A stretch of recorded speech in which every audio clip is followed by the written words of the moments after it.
Okay, so at one point during the trial, Bruno's son actually makes a statement to the court, and he said, "This guy, I grew up with him. I knew him like the back of my hand. Your middle name shouldn't be Jude. It should be Judas.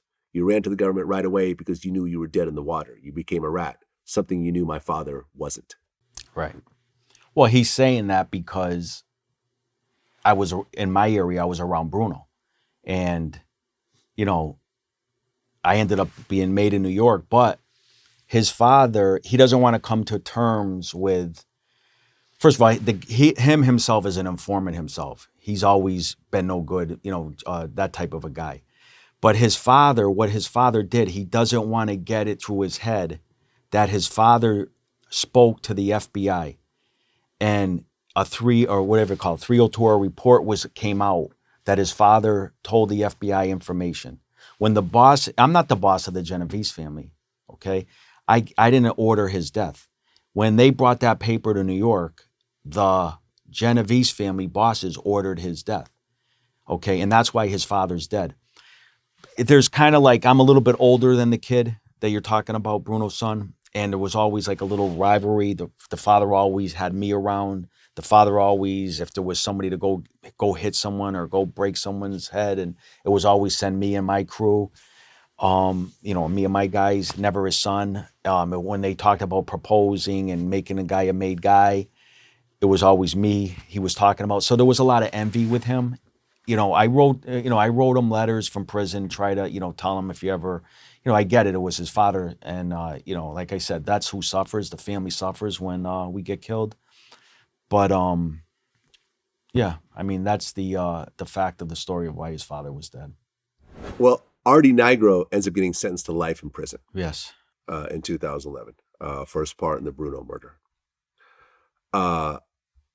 The feds labeled you as one of the best Mafia informants ever. How many people did you end up, based on your testimony, ended up going to prison? 4. 4 people. Out of the thousands that I did business since the 80s up until 2010, 4 people. How did you feel knowing that your testimony put these 4 people away? So that's the hard decision. I'll tell you the truth, it was Mass and New York. I'm from Mass. I got made in New York. I didn't like what Artie did, putting this guy John Bologna with us in Mass. So my position as me being a leader in my area is to look out for my guys. And that's what I try to do. When I was locked up, I had all the evidence come to me. My lawyers came. I had John Mitchell from New York that represented, he's a big time attorney. I had my lawyer in my area, but then I had John Mitchell. John Mitchell comes up to me and says, first my lawyer comes up to me and says, Felix is going to cooperate. So, and this guy, Ray Ruggiero, he was a captain in the Genovese family. He's another guy that knows about the murder. We were in New York. He said, when are you going to kill this guy? So he's cooperating. So now we got 4 guys with a direct murder that puts us in a direct murder. Okay. So then John Mitchell comes up and sees me and says, first words out of his mouth is, New York is worried sick, that Artie flipped. Artie was in prison being locked up on that case that you were talking about, and they were worried that he flipped, that he was no longer in the system. He wasn't in they couldn't find him in the system.